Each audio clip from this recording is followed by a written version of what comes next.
Hi, Leah. Hi, Kamna. I'm very excited today. We have a very special guest, Tina Duffy. Actually give us your official title. What is that?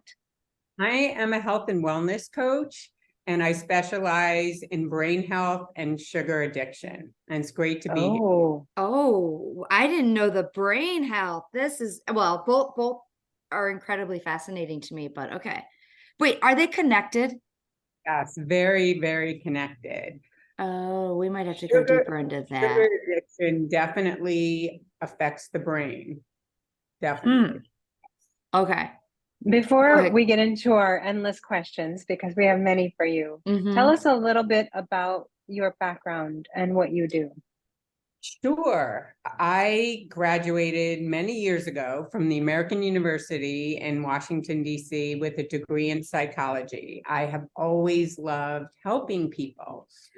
I, right out of school, I knew I couldn't really sit at a desk. I have very high energy. I worked for a short period of time in the financial business, and then I decided to go into fitness. And I owned my own fitness company for 20 years. I absolutely loved it. Then I got slightly injured and I'm fine today, but it took me on a different course. And I decided to take off of work for a little while. And I was on the board of directors, the board of governors, actually, for the Boys and Girls Clubs of Greater Scottsdale for 11 years. And my last year, I was the board chair. Then I decided to go on another tangent into being a health and wellness coach. I went to school for a year based in New York City for the Institute for Integrative Nutrition. Besides my own practice, which I love, of health coaching, I coach virtually all over the country and now in Europe. I decided to work with a couple of different practices. So I work with a concierge practice called Lifescape Premier here in Scottsdale. And I also work with Dr. Daniel Amen with Amen Clinics for brain health. Wow. So yeah, so I've expanded my business besides my own practice. And I also coach coaches, health coaches, life coaches, and business coaches and nutrition coaches to launch their business. You are a busy Wow. lady. I know, like you do a ton. Yes, Okay, but I love but it. Yeah. I want to back up for 1 second because it really hit me. Like you said, you got slightly injured and it took a different course. What did that do to you mentally? Because so many times we get hurt and we're like, I'm never going to be able to exercise again, or I'm never going to be like, we do like this grandiose thinking, like of never, never, never. Like, how did that affect you? Well, great question. Thank you for asking, Leah. I love working out. And even to this day, I joke with people. I said, as long as I can work out and wear high heels, I feel great. But what happened was, it was one of the best experiences of my life. And the reason why I say that is because I spent my hobbies, my downtime, everything was related to exercise. And obviously, things happen in life. I got injured, I injured my back. And it really made me focus not only on all the other things that are around me, other hobbies I can take up, but the most important thing is it was able to get me in tune with my body and realize that there are limitations in what we do in life, limitations in what we eat, limitations in how we move, limitations on our sleep. All of these things are important to us. And we have to realize the older we get, we have to take care of ourselves. We're not 20. Well, some of us are, right? Mhm. But so yeah, that's Hmm. that's why I took a different path. And I'm so grateful, not actually for the injury, but the way it took me to two different paths in my life. One, to be on the board of the Boys and Girls Club and enjoying that so much, being around kids, but also taking me into the path of continuing my health and wellness, not only with exercise, but with life. Right. I think it's so interesting because sometimes we have these happy accidents, so to speak, where, something terrible happens to us. And if you can pull yourself out of that, you can actually make an even better life for yourself after that thing has happened. No, Yeah, good point. no, thank you. So, I would like to know, you're focusing on sugar and also brain health. How did you get interested in those two areas? Hmm, great question. Two personal reasons, actually. I think that's kind of where we all start. Different things affect us, and it gives us the passion to want to help support others. Just briefly with the sugar, I had a stepfather who actually, sadly, he passed away January, right before COVID. And he passed away from NAFLD, non-alcoholic fatty liver disease. Oh, wow. Yeah, and he obviously, I think a lot of that generation, I hate to blame them because we are all educated now, but he loved to eat a donut every morning, and he would have candy all over the house, and sugar wasn't a problem. And he would tease me for the amount of water I drank Hmm. because he didn't understand that. And so it comes from that, but it also comes from seeing so many people being affected by sugar. Obviously, today's, I heard, is National Diabetes Day. Oh, So really? I didn't know. yeah, and there are so many people who have type 2 diabetes, and all of type 2 diabetes is preventable, totally preventable. So I Wow. with diabetes, I have my husband is a sugar addict. I tease him, knock on wood, he's still good. But so there are reasons why I do this. And when it comes to sugar, it's in everything we eat. So we have to just be mindful, right? Mhm. Yes. With the brain health, that started when I went back to school to be a health coach. And the first thing that hit me is we spend so much time looking at our skin, our hair, our weight. Do we really think about our brain? Probably not, because we can't see our brain. We can see our skin, Right. we can see our Mm. weight, our hair. And about, I guess it was about 5 or 6 years ago, my father ended up slowly dipping into Alzheimer's, dementia.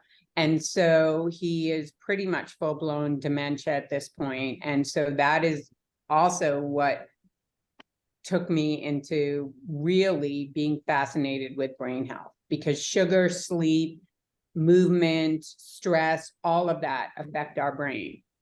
And we can prevent it to a certain extent, or we can catch it early if it's a family history. So I hope So, that. since you brought that up, I have a question because recently I've been reading things about how Alzheimer's is the third diabetes 3 or whatever they call it, meaning that the sugar intake can actually cause the Alzheimer's and speed it up. Is that something you've noticed? I've noticed it. I've noticed it with my father. Yes.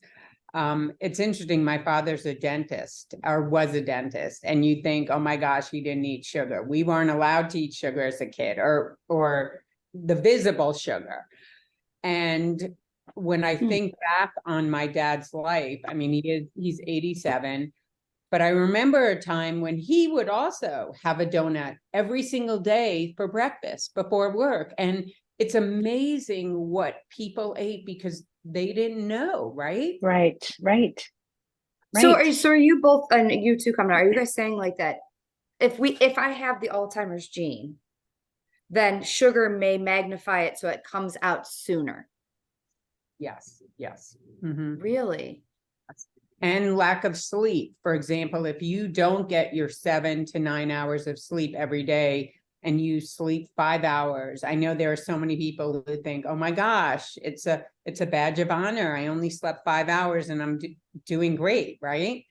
It's not a good thing. I'm a Yeah. sleep freak. I love that you're telling the whole world this right now because I've been saying that forever. I'm like, you may think you only need 5 hours, but you need more. Right. You yeah. so need more. Leave Yeah. your dishes in your sink, Kamna, and go to bed. Sorry, I had to just say that. I love that.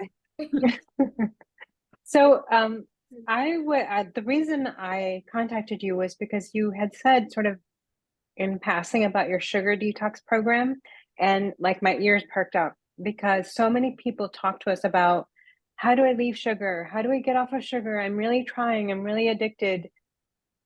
And I was like, if you can give us some insight on this, it would be fascinating. Wait, my first question is can you really be a quote unquote addicted to sugar? I can explain how. Okay. Okay, tell Oh, us. oh yes. Yeah. Best way to explain how is I'm not a big sugar person, but yes, I have once in a while I'll have my candy at the movies, or we had a dinner party the other night and I had one of the cookies or maybe a couple of them. And what's interesting, well, I'm going off track a little bit. I did make some awesome desserts that had almost no sugar in it, which Oh, I can also share. But the best way for me to describe how you can become addicted to sugar, I can share my own experience. So, like I said, I'm not a big sugar person. There's something I really love to eat, and it's called whoopie pies. I don't know if you've heard of them. They're from the hmm. East Coast more, and so I order mine when we have a party. I order them from Maine. So a couple of years ago, when I first started doing sugar programs, I decided I'm going to order some for Christmas. Well, they didn't end up coming for Christmas. They ended up coming a week before my February sugar detox program. So I said, okay, we're starting the program. I can have my whoopie pies. It's before the program, right? So they're about this big. So I started that afternoon. I cut like a quarter of a whoopie pie. I ate that. Oh my gosh. Now at dinner time, I wanted another quarter. Oh, wow. Then what happened? I woke up the next morning. I don't have sugar for breakfast. I wanted to have another quarter, and I did of that whoopie pie. That shows what sugar can do for you. I mean, against you. And what's interesting, the reason why I share that is because your body is craving it. Sugar is as addictive as cocaine. You can't stop it once it starts. You have to mindfully be aware and say, okay, the reason why I want more sugar is because I'm eating sugar. So that's the best way for me to describe the addiction. And like I said, my husband is very addicted to sugar.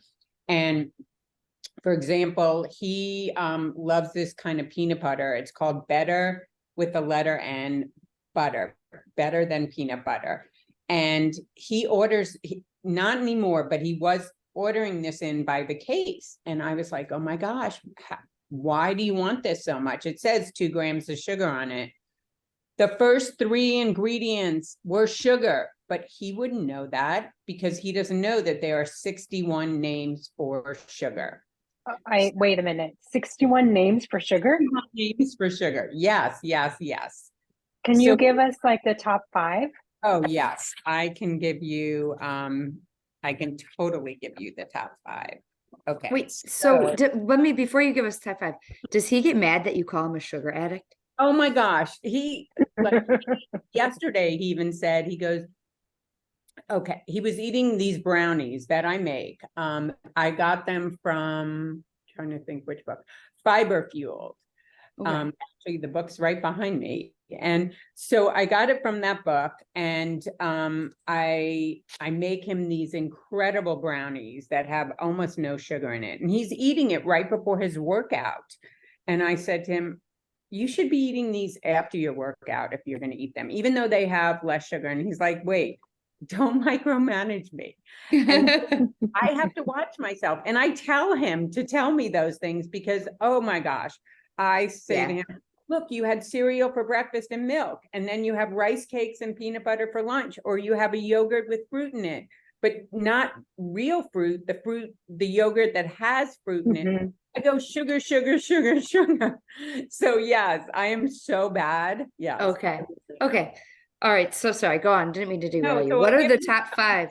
I'll give you I'll give you a couple of them. Brown sugar, obviously powdered sugar, corn syrup. Those are ones you know. Invert sugar. Who knows of invert sugar? Lebulose, raw sugar, sorbitol, sucrose, turbinado sugar. These are different names of sugar. Obviously, we know corn syrup, dextrose, glucose, high fructose corn syrup, but these are sugars that obviously, especially high fructose sugar, we should stay away from, or high fructose syrup. And also another thing on that is, and if you want me to, I can share a little more on the glycemic index. There's low, medium, and high glycemic.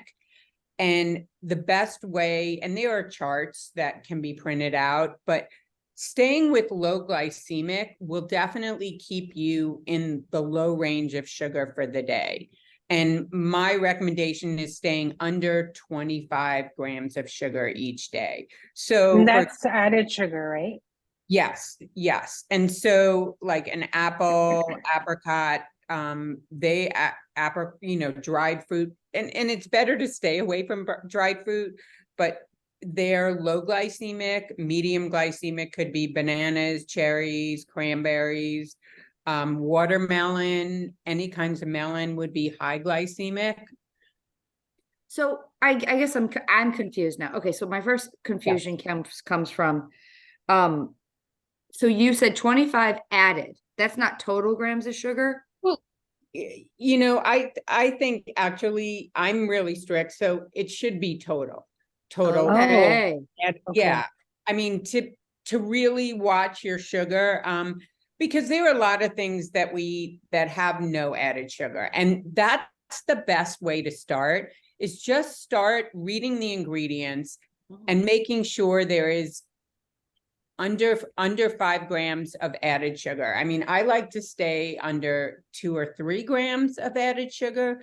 Added sugar is one of the worst, as you know, because we don't need that. But once it's in our body, we want it. And, something a little off track here, but once a carbohydrate touches your tongue, it immediately turns into sugar. Oh. All carbs? All carbs. Yes, all carbs. Mm-hmm. Wow. So you could think, for example, you're having a high fiber cereal for breakfast, and that's what my husband does. He's a big fiber nut, and that's great. But where are you getting your protein? Where's your protein if you're just adding some milk in it, and that's your breakfast? So to me, it's very important to get a combination. I mean, the best combination is a protein and a fat. And so, for example, if someone really wants to watch their sugar, they should always, if they're having any sugar, always include a protein and a fat when you're having your sugar, because that will keep you balanced all day instead of having, glucose spikes. So what I would like to do next is just talk a little bit about your sugar detox program. And I think both of us have a lot of questions about sugar that we can ask you after we talk about your program, because I think it's important to understand, why do we need to do a sugar detox, and what are the benefits and what are the challenges of doing that? Mm-hmm. Great question. So I want to share, I also have a partner, and she's not here today, so I want to mention her. I have an amazing partner in Melbourne, Australia. I think Kamna has met her before. She's Sharon on our mastermind calls. And she and I decided a couple of years ago, we spent 8 months writing this sugar program together, and we've launched it a bunch of times. We also have a membership for it. So if anyone's interested, please let me know. We decided to do it for many reasons. She's a hormone coach. I shared with you a little bit of my passion about sugar, because we can't stop sugar because it's in things, for example, it's in ketchup. I mean, people don't realize that, but we can be more mindful. And so we have a 6-week program. We have 6 modules, and they go over everything. They go over, obviously, sugar, cravings. They go how sugar can affect our skin, how exercise is important when it comes to, diabetes or insulin. We talk about how it affects the brain. We talk about hormones and how sugar can affect our hormones. So we go into so many areas, and we also talk about self-care. How can we take better care of ourselves?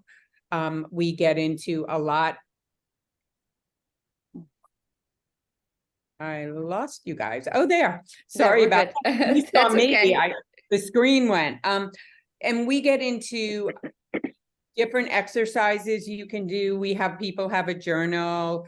We talk about tips moving forward. We find out immediately, are you addicted to sugar? Is that a problem for you? We talk about navigating through cravings. How can we navigate through cravings? We have it, we call it the 6Ds: delay, distance, distract, decode, decide, delight. So we cover so many areas. Water, hydration. How I'll give you a great example that I share with my clients is a lot of times when people come home from work, they go right to that glass of wine. Well, why do they do that? So I like to break down, why do you need that glass of wine right away? I give them other options. I always say you can have a wine glass, but put club soda and lemon in it, or kombucha. So you're not having all the sugar, and there is sugar-free kombucha because most kombucha has 12 grams of sugar in it. Oh, wow. But when you come home from work, if you have quickly a tall glass of water and a handful of nuts, you won't be craving that wine anymore. So it's very interesting. You may be craving sugar or the alcohol because you're dehydrated, so the water helps, or you're hungry. You may be hungry. Yeah. So does that help? Did I give you enough about the program? Were there any other Yeah. Well, I have what do you think is the biggest challenge for someone trying to get off of sugar? The biggest challenge. I actually do think it's alcohol for a lot of people. I work, Okay. yeah, I work with a lot of people on that. I've even, we tell people when they're doing our detox to try to stay away from it. I have had most of my clients, when they're doing the program, stay away from it, but I have had clients who have switched from drinking wine to drinking vodka and club soda. So they're still drinking alcohol. It's definitely less sugar. So when you say detox, you mean 25 grams or less a Yes. day? Yes. Okay. And then when you say that, like, do you start somewhere? Do I start with, like, let's say I'm at 71. Do I start there and then I go to 60? Or do you literally say, we're going 25 tomorrow? You know what? When I first did my program on my own, before I was with my partner, I was very strict. I had people go full force in the program. I went full force with them. How it's evolved is there are some people who go full force and stop totally. There are people who cut back and are just more mindful. And for example, I had a client over a year ago do our program. She wasn't ready to give up anything at that time, but she did the program. And then a year later, she took the program again, and she was so much more mindful. So we don't put pressure on people to say, oh my gosh, you've got to go cold turkey now. No, because when you say that to somebody, they want it. So it's up to them. They'll have the material. They can look at it a couple of months later. I always, we have a 55-page recipe book that we put together, and we have, I guess it's probably close to that in information in our modules. So we offer a lot of information, and it's up. We keep people accountable, but it's up to them. It's up to you. Yeah. Okay. We give them the guidelines. So I would love to go into our questions because I already have so many, and I know Leah probably does too. Yeah. Go for it. Are you okay? It's gonna feel a little bit all over, but I think it's just sugar is such a topic that we tend to have a lot of questions about just in general. The first one came to my mind is, if you're on your own trying to get over sugar and I'll just speak from my experience. Sometimes what happens is when I've said I'm not having it, all I can think about is I really want that bowl of M&Ms or I really want that candy bar. And then I tend to obsess over what that thing is until I eat it. And then I have that whole cycle of shame and guilt because I ate it and I didn't want to. So what would you suggest for that? My first suggestion is to put it in a place where it's not easily able to eat. So for example, put it in the freezer. You may not want to eat it if it's cold. Put it in a cabinet in your house that it's separate from any other tempting foods that are healthier for you. But I think the best advice that I could give you on that, there's a sheet that we give people, and I can actually share it with you too, Kamna, that I ended up getting from a course a long time ago that I keep in my kitchen. And I also have my clients keep in their kitchen, which I keep it on the kitchen counter, and it has people answer questions. Why am I going to the refrigerator now? Like, it's best for after dinner because I think a lot of people struggle after dinner. Mm-hmm. And I know I do too. So it asks you questions. Do you really need this right now? Are you hungry? Do you have other feelings? Are you feeling stressed? Are you lonely? So once you start slowing down, asking yourselves these questions, you realize you're not hungry for that piece of candy or a cake or a cookie.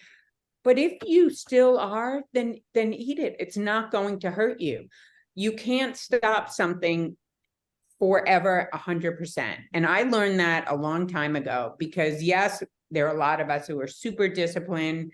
We go full force, but then we're going to have cravings once in a while. So it's more about figuring out what's good for you, figuring out that balance. And another suggestion is eat things at dinner, especially if you're craving after dinner, eat things like snap peas, sugar snap peas, or sweet potatoes. Sweet potatoes have 18 vitamins and minerals. They are one of the best things we can eat. And they can satisfy, I know it sounds funny, but they can totally satisfy our sweet tooth. So there are many other options. But I would set up those perimeters for you. And then if you want the M&Ms, go for it. You know, one day is not going to hurt you. You're back on track the next day. It's okay. Yeah. Yeah. So why do we crave sugar after dinner or after a meal? Many, many, many reasons. Okay. Similar to what I said before, that's a time, I think, in all of our lives that's unstructured, right? You know, we get up, we have a routine in the morning, we go to work, or we take care of our kids. We have things going on in the day. After dinner is usually supposed to be that downtime. Sometimes people still are working on their computers. Sometimes people are getting that downtime. They're watching TV with their family or spouse. It's a big time, I think, for some people, for boredom, for being lonely, if you're single. So that's why we tend to crave something at that time. I have a client now who says to me every night she is eating something sweet. She has to do that. And it took a long time, but we were able to get her to make some healthy choices. For example, like I said, the brownies I make, they're actually made, I hate to tell everyone this, but they're made either with black beans or chickpeas. And oh my gosh, I have to make them every week for my husband. He loves them. And I'm so happy that he loves them. Another example, you know, with cravings is Dan Buettner has an incredible book. He wrote The Blue Zones, but in one of his cookbooks, he has a great recipe. It's 4 ingredients for a tofu chocolate pie. I know that sounds really gross to a lot of people. I served it at my dinner party for 9 people the other night, and they loved it. And Wow. yes, and it has, so it's melted Lily's chocolate chips, which have almost no sugar in it. tofu, almond milk, and you can use graham crackers. I've done it. I've used really healthy graham crackers and I've smashed them up to make the crust. You can buy a graham cracker crust which does have sugar in it, or you could buy it with berries and or nuts. So there are so many alternatives. I think like what I'm really hearing is like we just have to be more conscious of it. Yes, yes. And it's okay. I know I was like Kamna for many years. I'd feel bad and I would actually have little binges because I was not a sugar person. Or, I always tried to eat really healthy. But there were times when I would crave something and then I would eat like a whole handful of something and I'd feel bad and beat myself up. And, the next day I wouldn't do the same thing, but I definitely would struggle the next day with eating. And that also has to do with my body had sugar in it too. So it was sugar, right? And then when I went to health coaching school, I realized I'm not going to feel bad about it. And I really did change. I am totally happy with anything I eat because my body may need it. So there's a reason, if you are mindful, that it's okay to eat a little bit of everything, but be mindful, make sure your portions are okay, but don't starve yourself or don't punish yourself. Do you think that once you get off of sugar, let's say somebody went through the detox program with you, do you think that craving for sugar goes away, or is it something that Totally. changes? It does. Yes.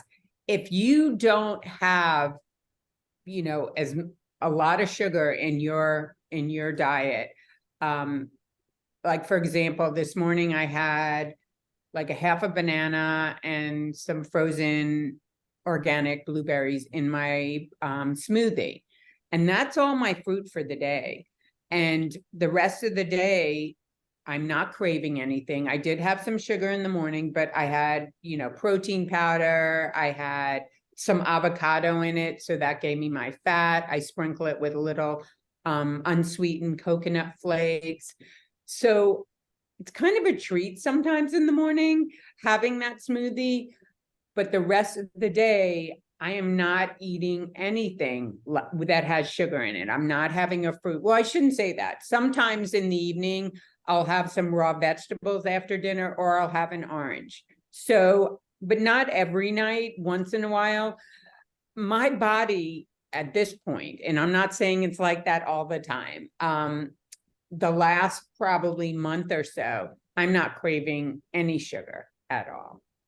So you're saying that somebody could really kick that habit if they wanted to. Totally kick that habit. Not fully give it up, but the body won't want it anymore. The more we eat of sugar, the more you want it. And I've seen it with me so many times. Sure. Do you also see weight loss when they that's such a great question, Leah, because I know there are times my husband and I, well, he needs to give up sugar, but I didn't feel like I did, but I would do it with him. And what's interesting, neither of us lost weight. I see a lot of people though lose weight. So for me, I struggle. I think I have about 6 or 8 pounds that I want to lose now before my birthday at the end of December. But I also work out a lot. So I do have muscle. And even though, people look smaller and they look leaner with muscle, it weighs more. So for me, I'm not using that as an excuse, but when I give up sugar, and maybe because I don't eat a lot of it, it doesn't help me lose weight, but I don't gain weight. And for example, I had a client who was visiting me here a couple of weeks ago. She did one of my very first sugar programs before I paired up with my partner in Australia. And she has done so well. She's lost about 20 pounds. Oh, wow. I also think some of that had to do with giving up wine, switching from wine to vodka, which is very interesting. That is one of the biggest things I see with people with sugar, because a lot of people do it every day after work. Yeah. So if you just gave up that, if someone just gave up wine, I think they'd see a huge difference, because there's another thing with alcohol, and I know this for myself too, is it causes cravings. You have the munchies. A lot of people do. So that's something to think about. So if you are going to drink, stick to one drink, stick to something that has very low sugar, and make sure you have a plan that evening, that day, if you do get hungry, if you do have cravings. Always make sure you're prepared, which is something I do. I always make sure I have things in the refrigerator. And one quick thing to add, I just found something, and I think I got it from Whole Foods. So I think you can order it online. It's mini rice cakes with dark chocolate on it. I've never seen anything like it. And it's something that I use. 4 of them, 4 tiny ones, are 70 calories if people are counting calories. And you put a little bit of peanut butter on it, and oh my gosh, it tastes like a Reese's Pieces, and it's an incredible snack, and it's filling. So You can find hacks. Yeah. yes, you can. Yeah. Play around with things, be Mhm. creative. That's something What do I you- wasn't before school. So be creative. It's fun. Make things with your kids. Yeah, I'm sorry, Cam. Mhm. Oh no, it's okay. I was just going to ask you what are your thoughts on artificial sweeteners? Great question. So there's a lot of controversy on that. And there always has been. There's something I'm going to share here that I got ready for this call. Okay, so artificial sweeteners. There are 5 major artificial sweeteners. I use stevia. And what they say is, if you use stevia from the whole plant, no additives in it. So you have to read the packages. The biggest thing is read every single food label, always, no matter what. I do that. It takes a little more time in the store, but there, and look up the 61 names of sugar. And if you want me to send them to you, I can, because Yeah, that'd be great. you need to be incredibly aware of these names, because they trick us. The food industry tricks us. So if you eat stevia from the whole plant, meaning that it has no additives in the packages, I think it's okay. I do that. I use stevia. And I'm going off a little bit here, but I use stevia. I use dates in my smoothies, honey, maple syrup. They are natural sugar. Yes, sugar is sugar, but if you need to use it, go that way. I put applesauce in my brownies. Like I said, be creative. But when it comes to artificial sweeteners, obviously aspartame is the worst. Stay away from anything that has aspartame. They even have gum now that says aspartame free. I think the gum is called Pure, P-U-R. I love to chew gum. I like to chew bubble gum. So that's the kind I get. Saccharin. Wait, can I interrupt you for a second? So even with something like chewing gum where you're not swallowing it, you're saying that you still have to be mindful of the aspartame. Yes, definitely. Okay. Yes, you really do. Splenda is sucralose. Splenda is horrible. Sweet and Low, which is something my mother or my parents used, horrible. Neotame, which is produced by NutraSweet, that is probably the most recent addition from FDA approval. It's used in diet soft drinks and low calorie foods. And also there's erythritol. That is something recently, I don't know if either of you have heard, but that was supposed to be okay. A lot of doctors talk about it. Then there was a study done recently that said it caused, I think both cancer and heart issues.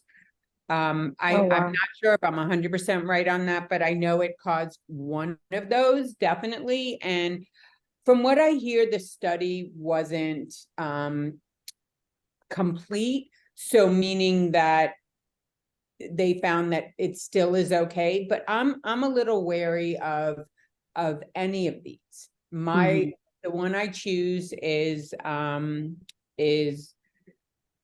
stevia. I stay away from Truvia too. So people think Truvia is like stevia. And I think if you're going to have sugar and you're only going to have a little bit of sugar, like in your coffee, use regular sugar. It's not going to hurt you. I know I spent many years not having the regular sugar, and it's natural. It's still sugar, but it doesn't have all these, Chemicals. chemicals in it. Right, right. So yeah, just Yeah. be aware.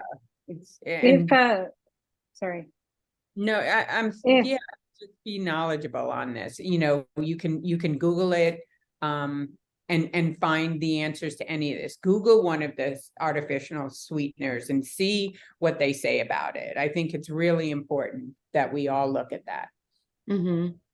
great. If a person has a high sugar day, you like say Thanksgiving's coming up or another holiday and you've indulged quite a bit, is there a way to recover from that kind of a day? So are you asking more like the mind to recover, for the mind to recover or the body to recover, and what kind of Um, Ooh, you have? so good distinction there. well, I guess both, but if you like say we had Thanksgiving and we had all the stuff and all the pies and the cakes and even if we just tasted a little bit of everything, it's still a lot more than maybe on a normal day. And then the next day, if you, like you were mentioning, have those increased cravings, how is there a way to sort of get back on track Yes, physically? you can. All right. So a great I, thing to do would be in your closet, you put up a sticky note in your closet and you say, tomorrow I'm back on track. As simple as that. Enjoy that day. Enjoy the day with your family. It's a day of food. It's a day of love, of tradition, of getting together. Also, you could have, like you mentioned, a small piece of 3 different desserts. Not a big deal. Have a plan too ahead of time. I always have a plan. I have a plan of what I'm going to eat at every restaurant. We can do that now, right? See the menu. A lot of times too, I eat something before.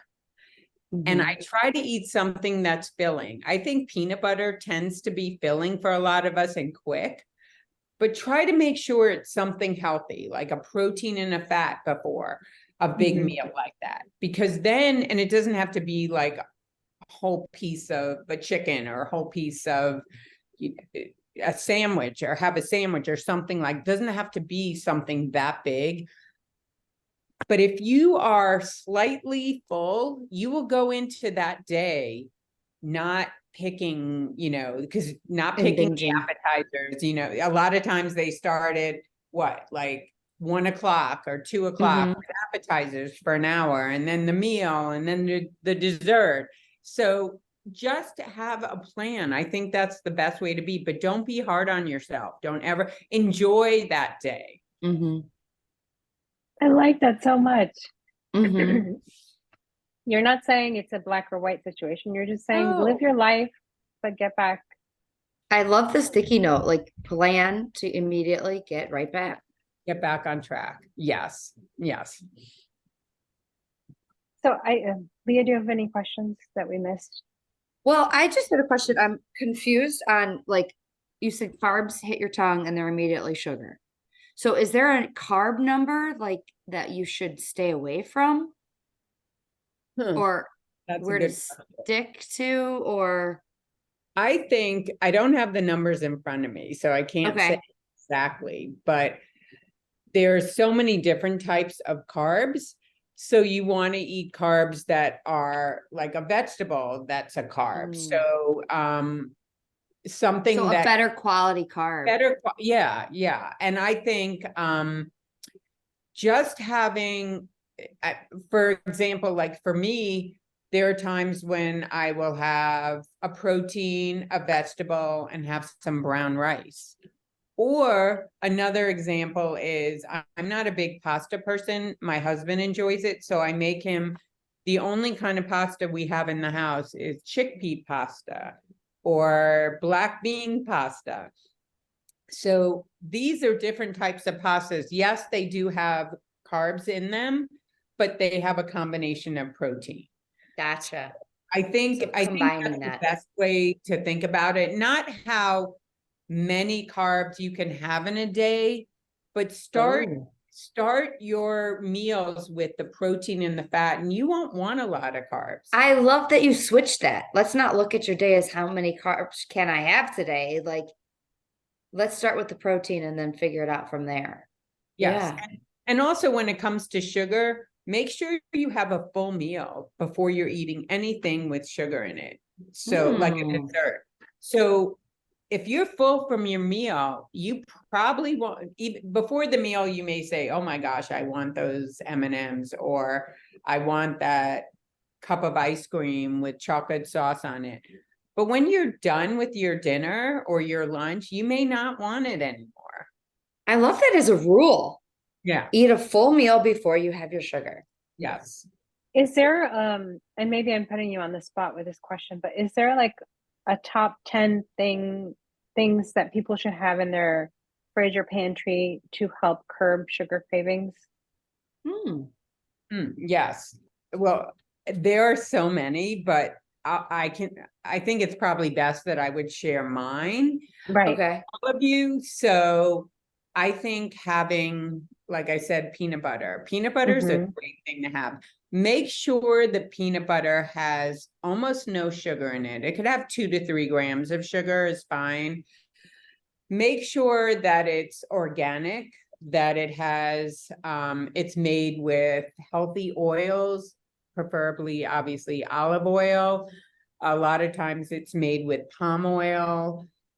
There are other times it could have high fructose corn syrup in it. You just make sure you read the ingredients and get a really good kind of peanut butter. I know Whole Foods has great peanut butter. I mean, there's so many brands out there. Stay away from Skippy, definitely. And you know, speaking of that, even my niece likes Skippy peanut butter and Skippy chunky. So when she's visiting me, we have it in the house, and I'll have a spoonful because I actually do like it. Not a big deal, but it's not something that I have in the house all the time. So back to your question, I sometimes I like to have a half or a quarter of a banana with some peanut butter on it, or an apple with some peanut butter on it.